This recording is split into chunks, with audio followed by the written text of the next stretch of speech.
Kira moved through the dying ship like a ghost. Her crystal-like skin, once bright blue and full of life, now looked dull and gray. The ship's walls, made from living coral metal, were turning black. They were dying just like everything else. She stopped at a window and looked out at the fleet. Hundreds of ships floated in the dark space, but they looked more like corpses than vessels. Most had stopped glowing weeks ago. The biolights that once made them beautiful were going out one by one. Just like her people. "How many today?" she asked without turning around. Nox stepped up beside her. The old military leader's crystal formations had lost 3 more points overnight. When Villani got sick, their crystal growth started breaking off. 237, he said quietly. The children's ship lost power completely. We moved the survivors to Deck 7, but he didn't need to finish. Deck 7 was already too crowded. They were running out of space for the living and the dead. "The mineral reserves?" Kira asked, though she already knew the answer. "Gone by tomorrow," Nox replied. "Maybe sooner." Kira pressed her hand against the wall. She could feel the ship's pain through her crystal touch. Their bioships needed special minerals from their homeworld to stay alive. Without them, the ships would die. And when the ships died, everyone inside would die too. Their homeworld was gone. The Devourers had come 3 months ago. Giant machine ships that ate everything. Rocks, water, air, even the people. The lucky ones had escaped in the fleet. The unlucky ones became fuel for the machines. "Jin found something," Nox said. "He wants to see you in the sensor room." Kira followed him through the dark halls. Emergency lights gave everything a red glow. The air tasted wrong, too thin, too cold. Even breathing was getting harder. Jin was young for a ship engineer, barely old enough to have his first crystal growths. But he was smart, maybe the smartest they had left. He was standing in front of a wall covered in lights and sounds. The ship's main sensor system. "Tell her what you found," Nox said. Jin's crystal formations were bright yellow, which meant he was excited. "I picked up radio signals," he said.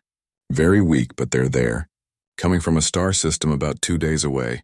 "What kind of signals?" Kira asked.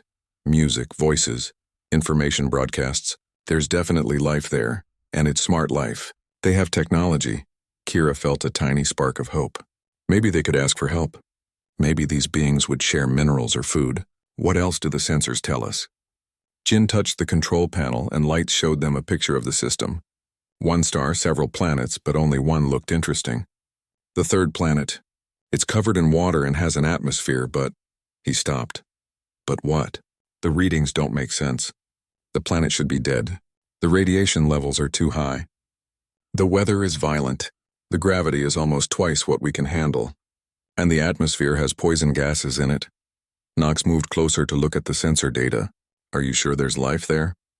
"Very sure. The radio signals are coming from that planet. And the sensors show huge cities, millions of life forms, and technology everywhere. They're not just alive, they're thriving." Kira studied the information. It was impossible. No species could live on a world like that. The radiation alone would kill most known life forms in hours. The gravity would crush their crystal bodies. The atmosphere would poison them. "What do they call themselves?" she asked. Jin played a recording. Strange sounds came from the speakers. Harsh, rough voices speaking in quick bursts. The computer tried to translate. "They call their world Earth and themselves humans." "Humans."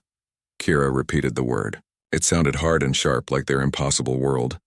Nox was shaking his head. "It's too dangerous. If we can't survive on their world, how can we ask for help? And if they can live in that hell, what would they do to us?" "We're going to die anyway," Jin said quietly. "At least this gives us a chance." Kira looked at both of them. Nox was right to be careful. These humans might be dangerous. Any species that could survive on such a deadly world might not be friendly to visitors. But Jin was also right. They had no choice left. "How long do we have before the fleet falls apart completely?" she asked. "Days, maybe a week if we're lucky," Nox answered. "And how long to reach this Earth?" 2 days at maximum speed, Jin said. "But using that much energy will kill the engines. We won't be able to leave once we get there." So it was a one-way trip. They would live or die by the choice they made right now. Kira closed her eyes and thought about her people. Children crying from hunger. Adults lying down to die as their crystals broke apart. Ships going dark one by one. The Devourers were still out there somewhere, eating other worlds, killing other species. Maybe the humans would help. Maybe they would share their impossible world. Or maybe they would destroy the fleet before it could even ask for mercy. But doing nothing meant certain death. Send a message, she decided. Tell these humans we're coming. Tell them we need help. And tell them, she paused, thinking of the right words. Tell them we're not enemies. We're just trying to survive. Jin nodded and began working on the communication system. Knox put his hand on Kira's shoulder. I hope you're right about this. So do I, she whispered. Within hours, the entire fleet was moving toward the impossible world called Earth. Behind them, the empty space where their home used to be. Ahead of them, a planet that should kill them just by existing. And somewhere in between, the last hope of the Villani people. The human ships came out of nowhere. One moment, the Villani fleet was slowly approaching the blue-green world, and the next moment they were surrounded. Captain Lee Dong-wook watched the alien vessels on his screen from the bridge of the Indomitable. The ships looked like they were made of coral and crystal, beautiful but clearly dying. Sir, we're getting their message again, reported his communications officer. Lee nodded. Put it through. The voice was strange, musical but sad. The translation computer made it sound almost human. Please. We are Villani. We come in peace. Our people are dying. We need help. How many ships? Lee asked. 412 vessels, sir. Sensor readings show approximately 2 million life forms. Most of the ships are running on emergency power. Lee studied the tactical display. The alien fleet was barely moving. No weapons powered up. No aggressive formations. They really did look like refugees. Sir, called his tactical officer, some of their ships are going dark, completely losing power. Through the main viewing screen, Lee could see it happening. The pretty lights on the alien ships were going out. These people were dying right in front of him. Dr. Park, are you ready for first contact? He asked. Dr. Park So-min checked her translation equipment one more time. She had been waiting her whole life for this moment, the first time humans would meet another intelligent species. But she had imagined it would be more exciting and less heartbreaking. Ready, Captain. The translation matrix should work with their language patterns. Major Kim, select your best people. Full environmental gear, but keep weapons lowered. We're going to visit their main ship. Major Kim Tae-hyun saluted. Yes, sir. How many? 10 Marines, Dr. Park, and myself. If they wanted to hurt us, they would have tried already. 30 minutes later, Lee floated through space in his environmental suit, approaching the largest alien vessel. It was massive, the size of a small city, but it looked sick. The coral-like hull had black spots spreading across it like disease. Airlock detected, reported Sergeant Yoon from the Marine Squad. They're opening it for us. The Villani ship's interior was unlike anything Lee had ever seen. The walls glowed with soft light, and everything curved like it had grown instead of being built. But the light was dim and getting dimmer. 3 aliens waited for them in what looked like a meeting room. Lee had seen pictures from the probe data, but seeing them in person was different. They looked like people made of living crystal and light. Beautiful, but clearly suffering. The tallest one stepped forward. When she spoke, her voice sounded like wind chimes. I am Kira Velthani. Thank you for coming to us. Dr. Park activated her translation device. I'm Dr. Park So-min. This is Captain Lee Dong-wook. We received your message. We are dying, said the second alien, an older male with silver crystal formations. I am Nox Valandra. Our ships need minerals from our homeworld to survive. Our homeworld is gone. What happened to it? Lee asked. The third alien, younger with yellow crystals, answered. Devourers came. Machines that eat everything. They consumed our world in 3 days. I am Jin Velmorai. Lee felt cold inside his suit. An entire world eaten by machines. How many of your people escaped? 2 million in this fleet. 20 billion died, Kira said quietly. Dr. Park translated the numbers and went pale. An entire civilization. The devourers will come again, Nox said. They follow and consume. We led them away from our colonies, but they will find other worlds. Maybe yours. Lee exchanged looks with Major Kim. Earth's military had never faced anything like that. What do you need from us? Sanctuary, Kira said.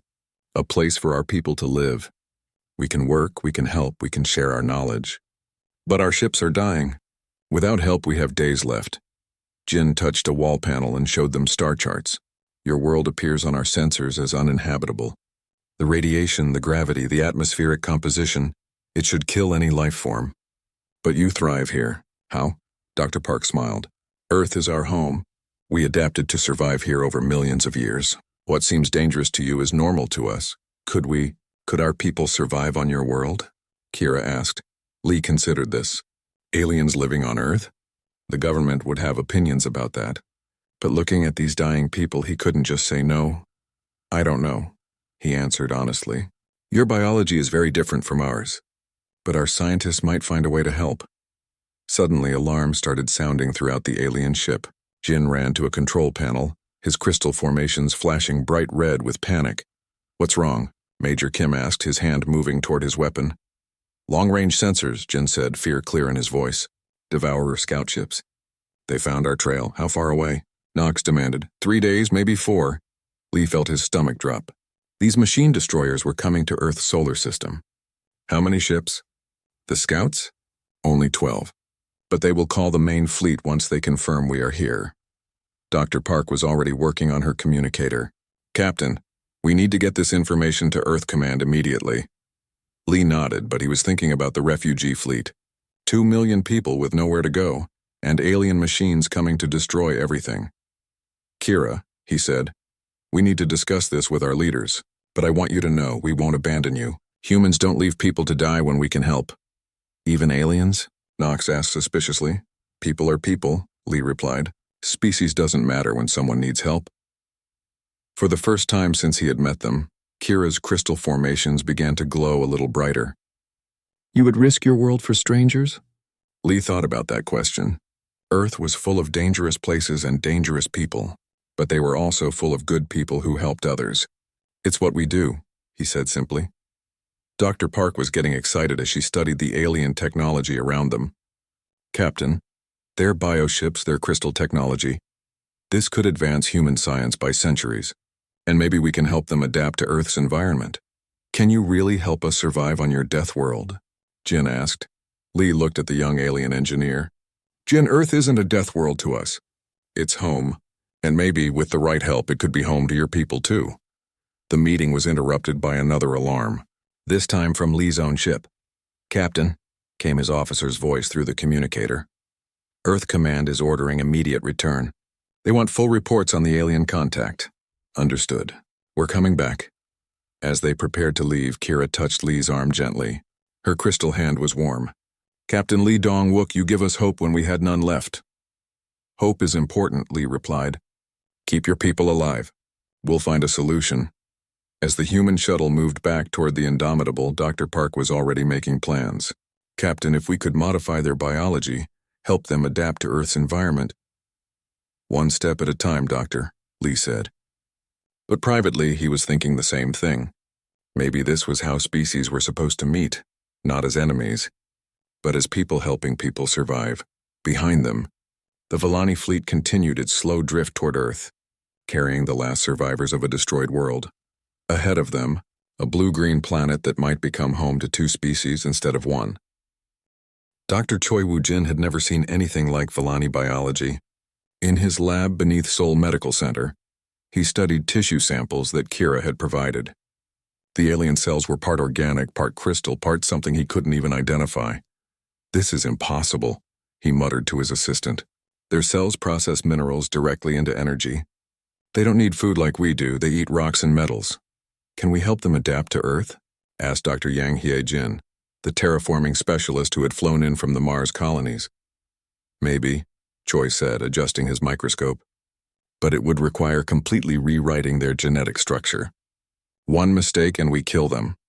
Above them, the emergency meeting of Earth's leaders was not going well. Admiral Shin Jae-won slammed his hand on the table. We cannot allow 2 million aliens to settle on Earth. The security risks alone? They're refugees, interrupted Dr. Park So-min. And they have technology we've never seen. Their bioships, their crystal computers. They could help us advance by centuries. If the Devourers don't kill us all first, added Captain Lee Dong-wook. He had just finished describing the machine threat. According to the Villani, these machines have destroyed 17 star systems. If they're coming here, President Kim Hae-min listened to the arguments. Through the window of the orbital station, she could see the Villani fleet.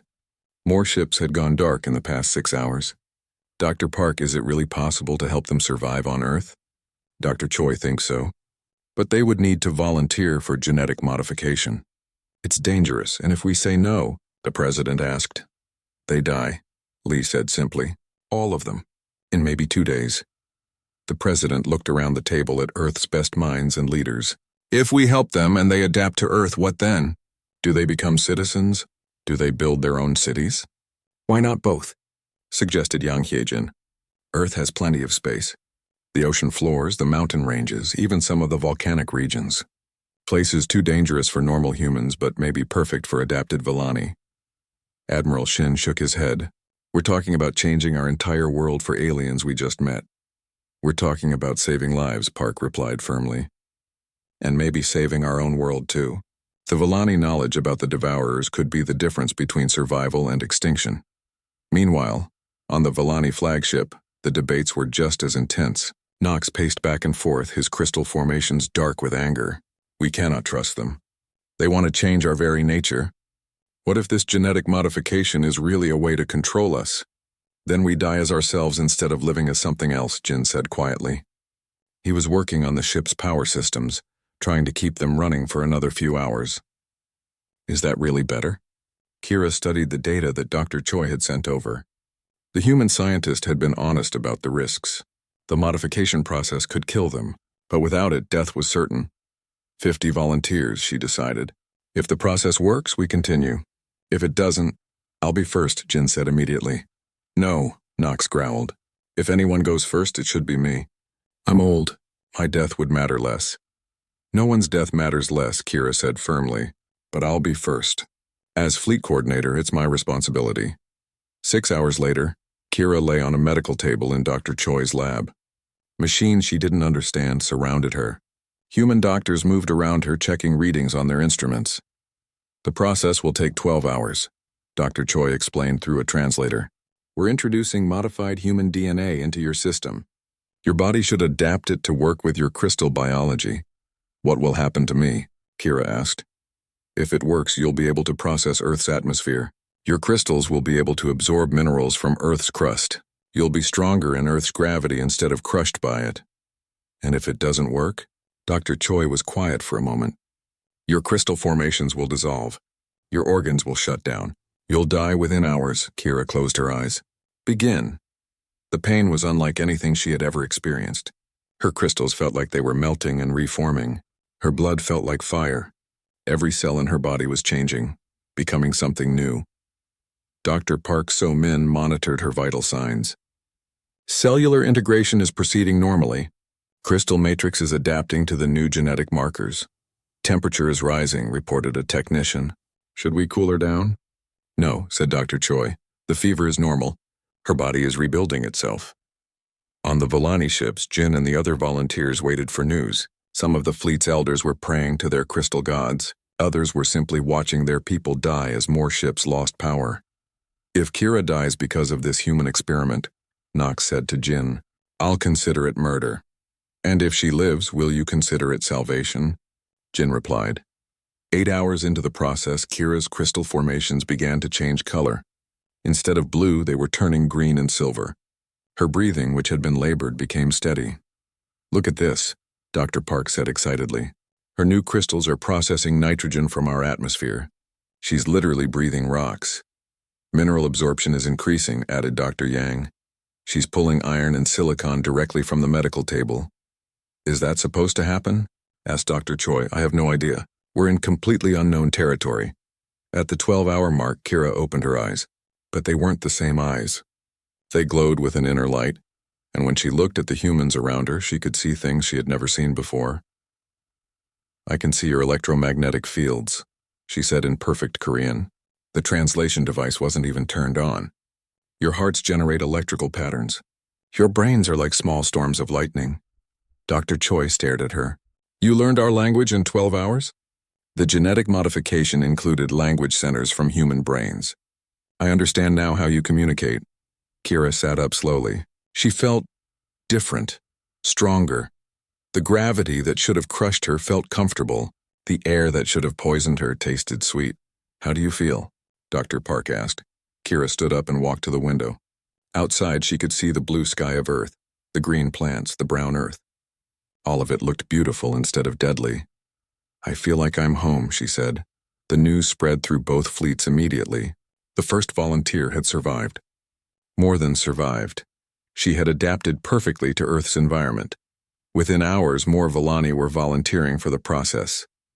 Jin was second, then 50 others. Not all of them survived. 12 died during the modification, their bodies unable to handle the change. But 39 lived, and each one became something new. Part Volani, part human, perfectly adapted to Earth. President Kim made her decision. Earth will welcome the Volani people. Dr. Yang, begin construction of settlement areas. Dr. Choi, prepare for mass genetic modification procedures. Admiral Shin, prepare our defenses. If these devourers are coming, we need to be ready. And the Volani who choose not to modify? Asked Dr. Park. We build them habitat domes. Underground cities with artificial atmospheres. No one gets left behind. As the first modified Volani walked on Earth's surface without protection, breathing the open air and feeling the sun on their changed crystal skin, a new hope was born. Not just for the Volani, but for humanity too. The refugees had become allies. The Deathworld had become a sanctuary. And somewhere in the distance, the Devourer scout ships continued their approach, unaware that the prey they were hunting had become something they had never encountered before. A fusion of two worlds. Two species, two different ways of surviving the impossible. The real test was still coming. Commander Bae Sung-ho had been flying fighters for 15 years, but he had never seen anything like the Devourer scout ship. Through his cockpit window, the machine looked like a giant metal spider made of black mirrors and silver teeth. It was twice the size of his squadron's largest ship, and it moved through space like it was swimming through water. "Target locked," reported his wingman, Lieutenant Park Min-ho. Firing missiles. The missiles streaked toward the alien machine. For a moment, Bae thought they might actually hit. Then the Devourer did something impossible. It seemed to step sideways through space itself. The missiles passed right through where it had been. What the hell was that? Min-ho's voice cracked over the radio. "Quantum phasing?" Came the calm voice of Jin Velmorai from the Orbital Command Center. The young Volani engineer had become their expert on Devourer technology. They can shift their matter into a different dimensional state. Physical weapons pass right through them. Bae cursed and pulled his fighter into a sharp turn. "Then how do we fight them?" "We're working on it," replied Chief Scientist Yoon Da-eun from her lab. "The Volani have given us their data on Devourer weaknesses, but translating that into weapons is taking time. Time they didn't have.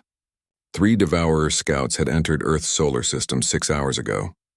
They weren't attacking yet, just studying, learning, preparing for the main fleet that would follow."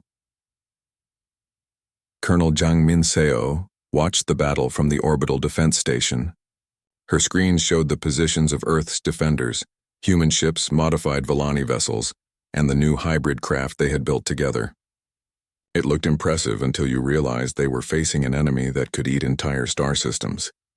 "Devourer Scout 2 is approaching the moon," reported her tactical officer. It's doing something to the surface." On the screen, they could see the machine extending metal tentacles toward the lunar surface. Where the tentacles touched, the rock began to dissolve and flow upward into the ship like liquid. "It's feeding," Jang realized with horror. "They're not just scouting. They're testing our defenses and eating our moon." "All ships, this is Admiral Shin," came the voice over the fleet communication system. "We're going to full attack mode. Use everything we have." Bae's squadron joined the assault. Plasma cannons, railguns, fusion torpedoes. Earth's most advanced weapons fired at the Devourers. The machines absorbed some attacks, phased through others, and adapted to everything else in real time. "They're learning our weapon patterns," reported Yoon Da-eun. "Each shot we fire teaches them how to defend against the next one." In the underground labs beneath Seoul, Kira worked frantically with Dr. Choi Woo-jin and engineer Yang Hye-jin. Her modified biology let her interface directly with both human computers and Volani crystal technology. "The Devourers have a weakness," she said, her green-silver crystals glowing as she processed data. "They can adapt to any single type of attack, but they have trouble with hybrid systems. Technology that works on principles they've never encountered." "Like what?" asked Yang. Vellani crystal matrices combined with human quantum processors. The crystals work on bioharmonic frequencies, while your computers work on electronic logic. Together they create something neither species could build alone. Dr. Choi was already working on the concept. A virus. Something that could disrupt their adaptation systems? Not a virus, Kira said. Something better. A conversion program. Instead of destroying them, we change them. Back in space, the battle was going badly. The Devourers had adapted to every weapon Earth threw at them. Worse, they were calling for reinforcements. Long-range sensors showed the main Devourer fleet changing course toward Earth. How long until the main fleet arrives? Admiral Shin asked from his command ship. 18 hours. Jin replied from his console. Maybe 20 if we're lucky. And how many ships in the main fleet? Approximately 800 vessels, each one capable of processing an entire planet. The silence on the communication channel was deafening. 800 planet killers against Earth's few hundred defensive ships. Then Kira's voice came through clearly.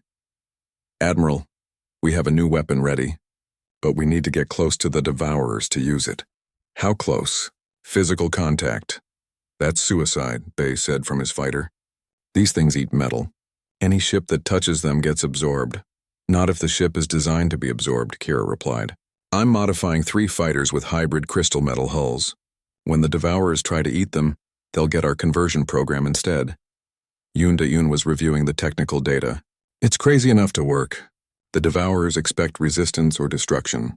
They're not programmed to handle voluntary integration. I'll take the first ship, Bay volunteered immediately.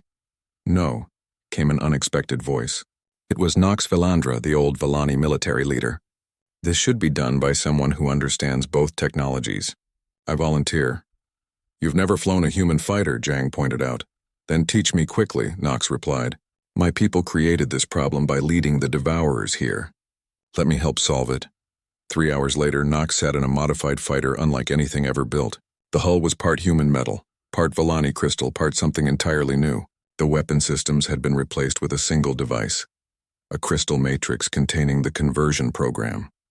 Remember, Kira's voice came through his headset. You have to let it grab you. Don't resist when the Devourer tries to absorb your ship. I understand, Nox replied. His crystal formations were bright silver, the Vellani color of determination. Bay flew beside him in a similar ship. If this doesn't work, we'll both be Devourer lunch. Then we'd better make sure it works, said the third pilot, Jin, who had insisted on joining the mission. The 3 hybrid fighters approached Devourer Scout 1. The machine immediately detected them and extended its feeding tentacles. Instead of running, the pilots flew straight toward the metal arms. Contact in 5 seconds, Bay reported. Here goes nothing. The Devourer tentacles wrapped around his fighter and began to pull. Bay felt his ship being drawn into the machine's processing chamber. This was the moment of truth. The conversion program activated. Instead of the ship being broken down into raw materials, something unprecedented happened. The Devourer's processing systems were flooded with hybrid code, part crystal harmonic, part quantum logic, part something that had never existed before. For the first time in its existence, the Devourer paused. It didn't understand what it was trying to process. The hybrid technology was creating patterns its adaptive systems couldn't categorize. It's working, Jean shouted over the radio. The Devourer is trying to adapt to our code, but it can't figure out what we are. The machine's black hull began to shimmer with new colors, blue and green crystal patterns spreading across its metal surface. The Devourer was being converted, its cold machine intelligence learning new concepts, cooperation, symbiosis, life supporting life instead of consuming it.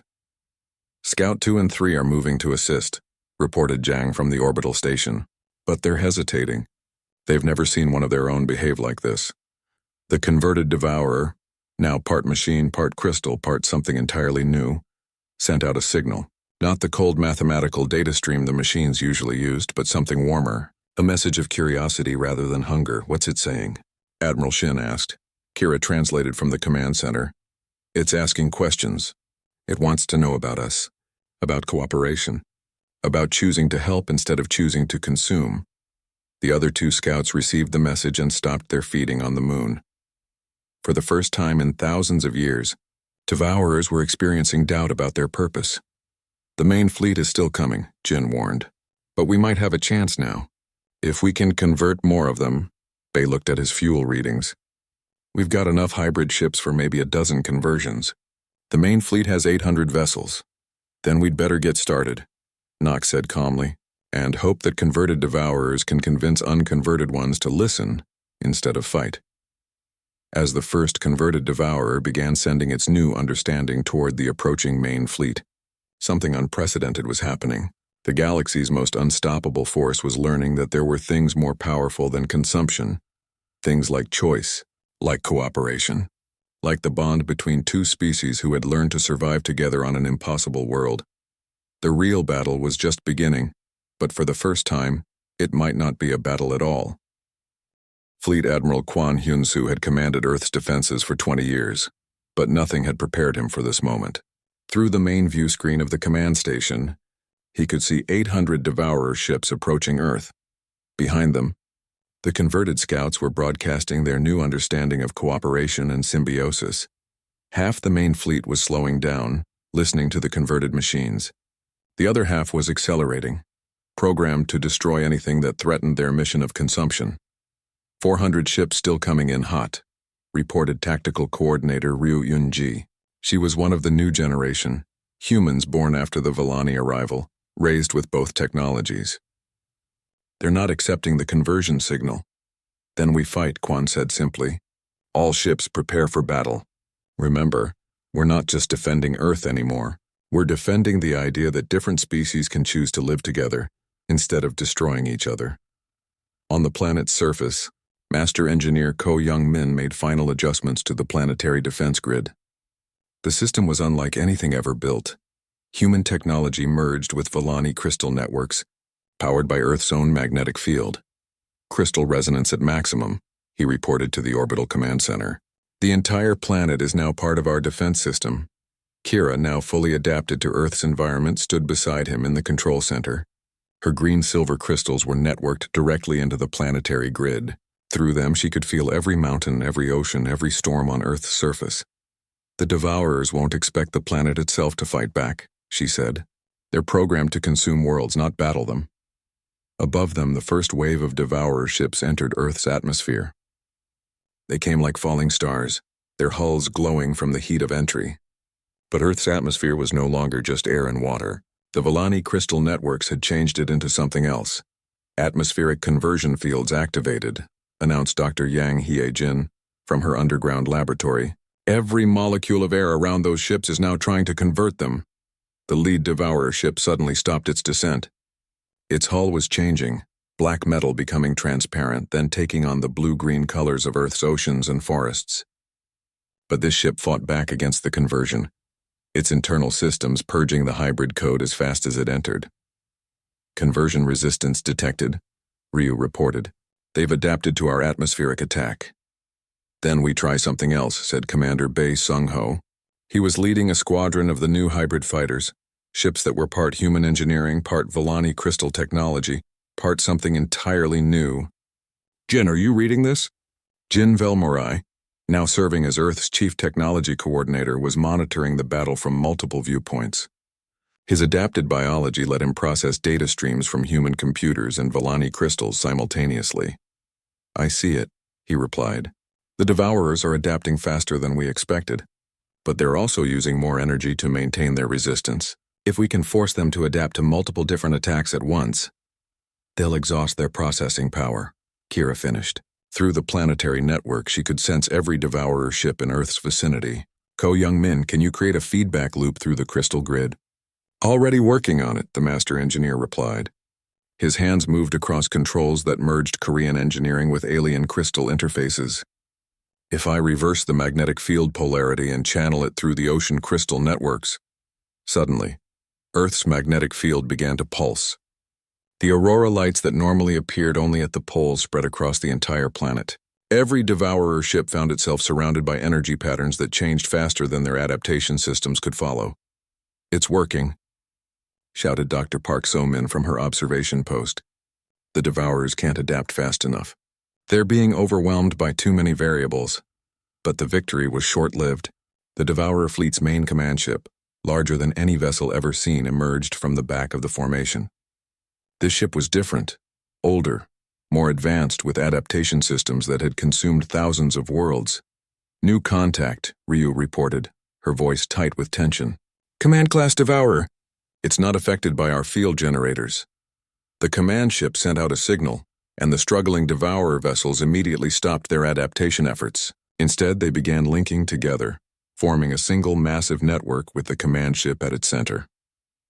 They're sharing processing power, Jin realized. All 400 ships are now acting as one giant computer. Fleet Admiral Quan watched as the linked Devourer network began to adapt to Earth's defenses with terrifying efficiency. "How long until they break through our planetary grid?" "Minutes," Ko Young-min replied grimly. "Maybe less." It was then that the converted Devourer scouts did something unprecedented. They moved between Earth and the main fleet not to attack but to communicate. The 3 ships that had learned about cooperation began broadcasting not just data, but stories. Stories of the Villani refugees who had almost died in space. Stories of humans who had risked their own world to save strangers. Stories of 2 species learning to live together, to help each other to become stronger by choosing cooperation over conquest. "What are they doing?" Admiral Quan asked. Kira's crystal formations were glowing brighter as she processed the converted Devourer's transmissions. "They're not sending technical data. They're sending experiences, emotions, the concept of choice." For the first time in their existence, the main Devourer fleet encountered an idea they couldn't process: the possibility that consumption wasn't the only way to exist. That survival could mean helping others survive instead of destroying them. The command ship's response was immediate and violent. It fired on its own converted scouts, trying to destroy the source of these incomprehensible concepts. But the converted ships didn't fight back. Instead, they continued broadcasting their message even as they were being destroyed. "The converted scouts are down," Ryu reported, "but something's happening to the main fleet." On the screens, they could see Devourer ships beginning to separate from the network. Not many at first, maybe 50 out of 400. But those ships stopped their attack on Earth and began broadcasting the same message the scouts had died sending. "They're choosing," Kira whispered in amazement. "Individual ships are choosing cooperation over consumption." The Devourer command ship responded by trying to reassert control over the separating vessels. But the concept of choice, once introduced, spread like a virus through the fleet. More ships began to separate, then more. 200 ships have broken away from the main network, Jin reported. "They're not attacking anymore. They're just waiting." "Waiting for what?" Quan asked. "For us to show them what cooperation looks like," Kira answered. Without waiting for orders, she activated the planetary communication system. Her voice, now capable of speaking in both human languages and Devourer machine code, reached every ship in the system. "We are Earth," she said. "We are human and Villani and something new. We choose to help instead of harm. We choose to build instead of destroy. We choose to live together instead of die alone. Join us." The response was immediate. The separated Devourer ships began approaching Earth, not as conquerors but as potential allies. Their hulls started changing, black metal becoming transparent, then taking on new colors, the blues and greens of Earth, the crystal patterns of the Villani, and something entirely new.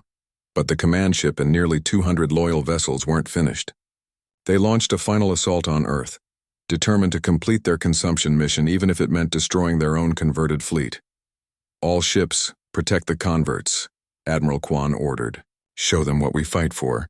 The battle that followed was unlike any in galactic history. Humans, Villani, and newly converted Devourers fought side by side against the machines that had once been unstoppable. Earth's planetary grid provided power. The hybrid technology provided weapons, and the 3 species provided something the original Devourers couldn't understand: the willingness to risk everything for others.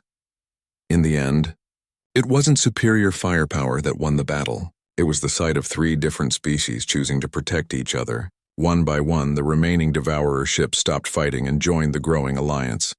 The command ship, alone and unable to comprehend what it was witnessing, finally shut down its weapons. Its ancient artificial intelligence, designed only for consumption, couldn't process the concept of voluntary cooperation. "Command ship is requesting communication," Ryu reported in amazement. Ko Young-min opened the channel. For the first time in its existence, a devourer command intelligence spoke not to demand surrender, but to ask a question. Why? The machine voice was cold but curious. Why choose to help instead of consume? Why risk destruction for strangers? Why share resources instead of taking everything? Kira answered for all of them. Because when we help others survive, we all become stronger. Because cooperation creates possibilities that consumption destroys. Because choosing to build together is better than dying alone. The command ship processed this answer for long minutes. Then slowly its hull began to change color. Black metal became silver, then crystal, then something that caught and reflected the light of Earth's sun. We choose cooperation.